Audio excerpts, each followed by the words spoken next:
Welcome to the Baby M.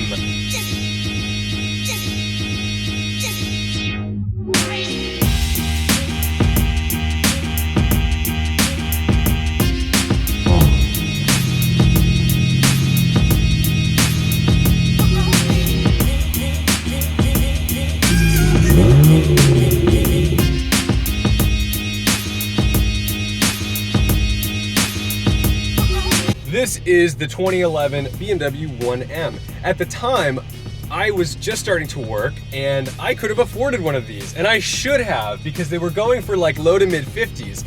And the M3 at the time was still starting around $62,000, $64,000. Whereas this car, for $10,000 less, you got this wild little package. Now, the M3s are worthless and this thing has just appreciated like crazy. So let's see if it's all it's cracked up to be. The way people were reviewing this car was that it was really dangerous. It oversteers very easily. When it does, it bites hard. That is because the wheelbase of this car is nearly the same as its track. It's a go-kart. It's like sitting in a go-kart and looking, it's just as wide as it is long. So the car is like almost square. This was like a skunkworks project. They went in and took all the parts from the E92 M3 and they said, okay, suspension, brakes, all this fun stuff, throw it in the one and give it some big fat ass fenders. So this car is lightly modified. It's got an intercooler from Evolution Racing. It has a charge pipe and it's got a tune on it from GIAC. So the tune isn't on here right now, but I had a dynoed and it was doing about 390 horsepower to the wheel, about 430 pounds-feet of torque. Probably get on the right lane, yeah. You'll have no trouble getting around this guy. Jesus, I forgot how fast this car is. He goes. So right there, we're already breaking traction in second gear, just like as it's revving through. And you can feel the torque start to pour on, kind of in the middle of the power band. They'll stop me from doing anything stupid, but... I like the little blow-off sound. Again, I'm with Eric, so there's traffic. And it's nice because I'm not having to rev the piss out of this thing. In my M3, I'm like, if I'm not at 7 grand, I'm basically worthless. So right now, 3,000 RPM. Once I get a little spot and open it up, I'm gonna jump over. Foot to the floor, torque coming on and on and on. And we have traffic coming up, which I'm aware of, but we've got brakes, loads of brakes, and we've got big, fat 275s up front, and I think we got 285s in the rear? Yeah. Oh my God. They're RS3, so they're pretty grippy tires. So let's experience the car as a commuter for a second, right? Because we have no choice. We have no choice, we're in LA. 6th gear, 2,000 RPM, lean into it, and I have torque. If that was my M3, I'd have to dump it 2 gears. So this is an interesting car because you basically got to experience the M3 with 2 personalities. One with a high-strung revvy V8 with basically no torque, and 2, this bad boy, which is a turbo inline 6 that just wants to play between like 2 and 5,000 RPM all day long, but it still pulls to the top. Little bit of turbo lag, but it almost doesn't matter because it has enough torque to pull itself out of everything. So I don't have to worry about the downshift. So yeah, maybe I put my foot down and wait a second, but it's kind of better than having to downshift 2 gears to get it. I love the turbo noises. It's quiet. I don't know if you'll hear it picking up on camera, but it's really subtle. It's just like, I'm in 6th gear, I'm gonna just lean in, give it a little boost, and then roll off. You get a little whoosh. Just little baby stuff. It's great. It lets you know that there's something else there. What's also nice is I'm currently following a 997.1 Carrera Targa 4S, and I'm faster than him, and that makes me feel good. That makes me feel really good.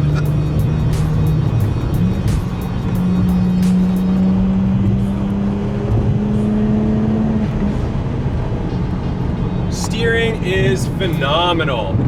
I mean, the thing about it is it's kind of effortless because I'm not having to make a big dramatic stink about it, right? I'm not howling out the back with this big obnoxious exhaust. I'm just leaning into the throttle in like 4th or 5th gear and it's doing what I'm asking it to do. It's wonderful. very intuitive car, and that might just be because I'm a BMW guy, and you know I'm used to the car. Bye. That was he lovely. made a big effort to do that. Yeah. Children. We're not gonna kill them with a rare car. That's rule number 1. You don't kill kids. Just don't do it.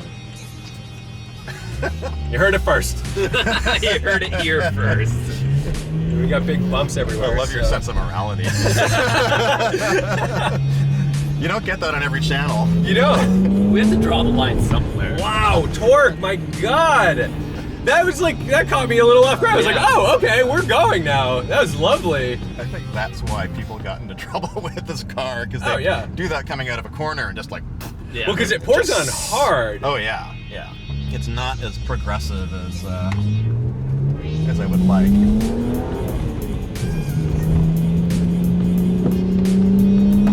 I wish this truck wasn't here, because we got fucking RS3s to play with. So we're doing the drag race version of this review. Literally what this car is not made for, but that's okay. It's in an airstrip up in Central California, a half mile. This thing did about 145 miles an hour in the half mile, and it was the 4th slowest car there. That wasn't even wide open throttle. But like once you get the boost to build a little bit, it's just eager. It's eager. It's like, let's go. Let's do this. You know, it's a very excitable car. I'm trying to think. I need an analogy. A rabbit that just found its mate. This is a rabbit that is just, you heard it from Eric. No, seriously, because like the M3, you really do need to work pretty hard with an S65 V8. Like, and it's not like cumbersome. It's fun, but like it's not natural if you're not like a car person. Like I wouldn't give the S65 to my mom, which she has one, but she's not revving it out to 8 grand all the time. It's, you know, she's probably just sitting under 4,000 RPM and thinking, wow, that's fun. This car, anywhere, because the torque just exists. It's just a flat curve. Get on it a little bit. There's a guy coming up behind me. Doesn't matter. I haven't come even close to like 4/10 on these brakes. These are really powerful. And part of that is because there's some seriously sticky rubber on here. But, you know, I feel safe. I feel like this car's so little. This is like, if it wasn't worth so much money, this is the perfect car to just be an asshole in traffic in. This is the Weaver car, like, honestly. And this weighs quite a bit less than your E92 M3 as well. Does. This weighs 3,300 pounds. So this is closer to a 350Z with leather, basically, in terms of weight, versus an M3, which is around 3,600 or 36.5. Get this, okay? I am doing 75 miles an hour at 2,400 RPM right now. This is not a possibility with the S65. That cannot happen. Lean into it in 6th gear. Again, this pass, not possible in an M3. This must have been really fun for the boys in in Germany to play with when they were building it, because they were probably like, let's just do something weird and see if people like it. And everybody loves it. Now we have the M2, which is kind of like the spiritual successor to this car. But this really tested the waters of turbos and M cars. I think the M5, the F10 M5 came up before that, but that doesn't count. That wasn't an M3. The M3 always had to be naturally aspirated. So when this car came out, it was really testing the waters of like, what can you do with an M car and still be accepted by society? So the revs up a little bit. And by a little bit, I'm like 3,500 RPM. And we're not gonna try to do that because it's not my car. The shifter is so good. It seems really satisfying from here. You know, from here it's like, oh, I want to shift that. That feels The good. shifter is not the same one that came in the E92. This is a modified unit out of a 135.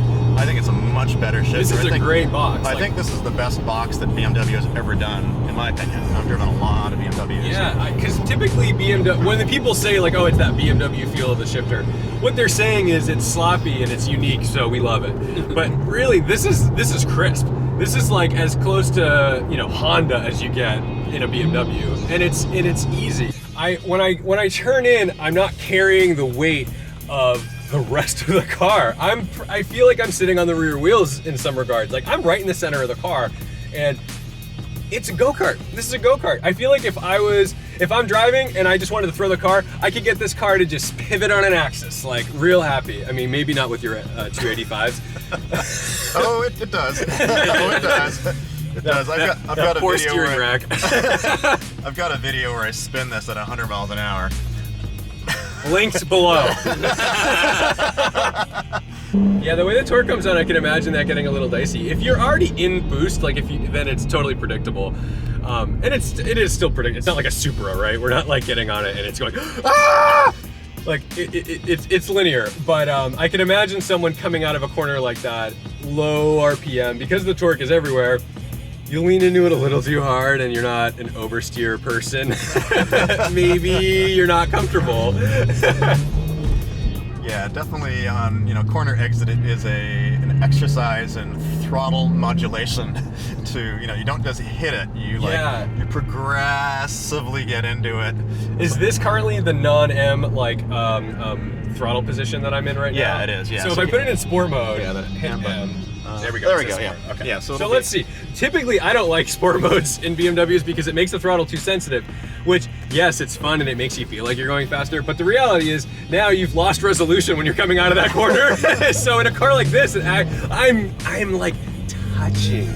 I'm barely touching it, and I'm sitting here thinking like, wow, I'm in boost already. So yeah, I can imagine maybe that's not the ideal way for the nice and gentle. Yeah. On track, I would just leave it in normal mode. It's supposed to keep the wastegate closed a bit longer or something. It's never been. I got Nobody's ever really proven that. Oh, she's got legs, man. Really does. 171 on the Autobahn in this car. It's great. I mean, I forget like how it compares wheel to wheel with an M3. It's like it still falls a little short, but it's only because of the top end, right? Right. Well, top speed is the same. Right. I mean, basically, around town, this would smoke my ass all day long because I'm gonna be fighting for the right gear. If he gets a jump on me, it's all over. Like. Yeah, this power is more usable in a normal driving situation. You don't need to be way up in the power band to get that torque. No, it's everywhere. It's like idle. Yeah. I'm taking it off of sport mode because that's obnoxious. I'm not here to sell you this car. You've already been sold this car. If you could have one, you'd have one. But I'm telling you that if you want one and you meet your heroes, you should. It's good.